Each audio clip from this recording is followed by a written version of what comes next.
আব্দুল্লাহ বিন উমর রাদিয়াল্লাহু তাআলা আনহু বলেন, 7 ব্যক্তির জন্য ফেরেশতারা দোয়া করতে থাকবেন কিয়ামত পর্যন্ত। সুবহানাল্লাহ বলেন। কয় ব্যক্তির কথা বললাম বাবা?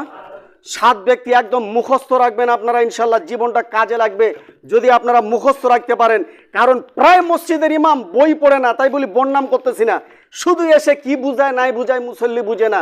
আল্লাহর রহমত গর্ববোধ করছি না। আপনাকে কি খাওয়াবো আমি, 1 সপ্তাহ পরে কি খাওয়াবো, ভেন্ডি ভাজি না খাসির মাংস না গরুর মাংস, এই সন্ধ্যা থেকে আবার রিপ্লাই শুরু হলো। একটার পরে একটা আপনাদের সামনে নোট করে তারপরে আপনাদের সামনে বুঝাই। আমার প্রশ্ন, জাতিরা যাতে সহজ ভাষায় বুঝে যে আমাদের মসজিদের ইমাম সাহেব এই কথাগুলি আমাদেরকে বলল, একটা যদি আপনি মানিয়ে চলতে পারেন ওটাই আপনার কামিয়াবি হয়ে যাবে ইনশাল্লাহ। তাহলে আমি বললাম 7 ব্যক্তির জন্য ফেরেশতারা কিয়ামত পর্যন্ত দোয়া করতে থাকে। সুবহানাল্লাহ বলেন। 1, যেই ব্যক্তি নারী আর পুরুষ উজু অবস্থায় ঘুমায়, হাদিসটা সহিহ ইবনে হিব্বান 3/328 এবং 329 নম্বর হাদিস, হাদিসটা নাসাই অধ্যায়।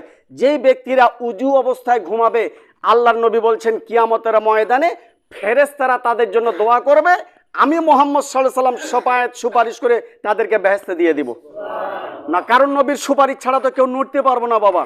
তাহলে 1 নাম্বার মুখস্থ রাখবেন, কি অবস্থায় ঘুমাতে হবে বাবা। সারা জীবন ওয়াজ শুনছেন, এগুলা ওয়াজেরও দরকার, মাসনুন ওয়াজ এগুলা লাগবেই বাধ্যতামূলক। 1, উজু অবস্থায় বিছানায় যাব। আমি তো টয়লেটে ঢুকতেছি, উজু করি না, পেশাব করতেছি, ওই অবস্থায় যাই ঘুমাচ্ছি। আল্লাহর নবী বলেন তোমরা উজু অবস্থায় ঘুমাও। নামাজ পড়ো আর না পড়ো ওইটা পরের কথা, তুমি উজু অবস্থায় ঘুমাও। উজুয়ে আপনাকে আল্লাহ তাআলা হেদায়েত দিয়ে দিতে পারেন।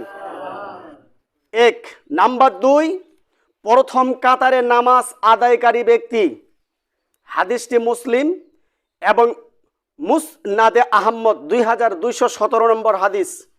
যারা মসজিদের প্রথম কাতারে নামাজ পড়ার জন্য আসে, কিন্তু প্রথম কাতার পাইলো না, দ্বিতীয় কাতার পাইলো, দ্বিতীয় পাইলো না, তৃতীয় পাইলো, তৃতীয় পাইলো না, চতুর্থ পাইলো, অর্থাৎ তার বাড়ি থেকে নিয়ত ছিল যে আমি প্রথম কাতারে নামাজ পড়বো। কতটুকু আপনারা বুঝতে পারছেন? আলহামদুলিল্লাহ বলেন। তাহলে 2 নাম্বার কি বললাম বাবা, মুখস্থ করেন তো। বাড়ি থেকে নিয়ত করতে হবে কোন কাতারে? জি, প্রথম কাতারে।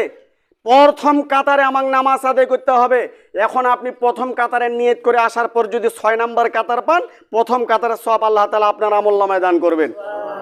আর ফেরেশতারা কতদিন দোয়া করবেন? কিয়ামত পর্যন্ত ওই ব্যক্তিদের জন্য যারা প্রথম কাতারে নামাজ পড়ার খুব আগ্রহ ছিল কিন্তু তারা পায় নাই, বারান্দায় নামাজ পড়ে চলে গেছে, আল্লাহ প্রথম কাতারের সওয়াব দিয়ে দিবেন।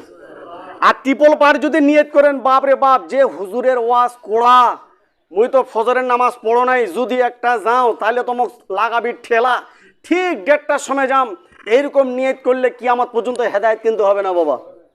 এটা 2 নাম্বার বললাম। নাম্বার 3, নামাজের জন্য মসজিদের অপেক্ষায় যারা থাকে, সবসময় ঘড়ি দেখতেছে।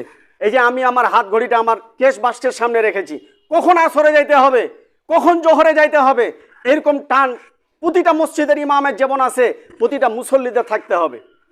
আপনার আমার ভিতরে তো ভাইরাস রোগ, একদিন ঝগড়া হলে 3 মাস আর জুম্মার ঢুকি না। এই মানুষগুলাকে ধরে পারা মুশকিল। বউয়ের সাথে ঝগড়া করছেন, বউ বাপের বাড়ি পালেছে, এই বউ নিয়ে সংসার করা কিন্তু কঠিন মুশকিল বাবা। কি জোর বলেন ঠিক কিনা? খুব বেকায়দা, ভাইয়ে ভাইয়ে ঝগড়া লাগিয়েছে, মরার আগ পর্যন্ত ভাইয়ে ভাইয়ে কথা কয় না। এই ব্যক্তিগুলাকে ধরে কিন্তু মুশকিল খুব। আর ইনফেকশন হবে, সমাধানও তো আছে, কি আলহামদুলিল্লাহ, কিন্তু আইসাও না। এই ব্যক্তিগুলাকে ধরে খুব মহা মুসিবত বাবা, বোঝার চেষ্টা করেন। তাহলে 3 নাম্বার বললাম, নামাজের জন্য সব সময় অপেক্ষায় থাকে আল্লাহর ঘর। 3 ব্যক্তির সঙ্গে হিংসা করেছে বনি ইসরাইল, আগুনের বৃষ্টি করে হুদ সামুদ বহু সম্প্রদায় সিঙ্গাল দিয়ে গেল মনকে সান্ত্বনা দেওয়ার জন্য। সুবহানাল্লাহ।